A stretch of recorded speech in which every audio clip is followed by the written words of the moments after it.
প্রয়াত দেশের প্রাক্তন প্রধানমন্ত্রী ডক্টর মনমোহন সিং মৃত্যুকালে তার বয়স হয়েছিল ৯২ বছর। বেশ কিছুদিন ধরেই ভুগছিলেন বার্ধক্য।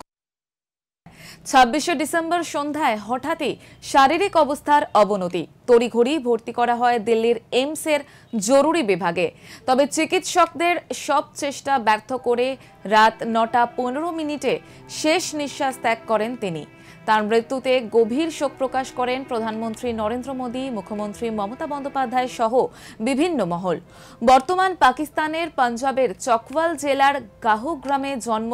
১৯৩২ সালের ২৬শে সেপ্টেম্বর চণ্ডীগড়ের পাঞ্জাব বিশ্ববিদ্যালয় থেকে স্নাতক ও স্নাতকোত্তর পাশের পর পাড়ি দেন বিদেশে।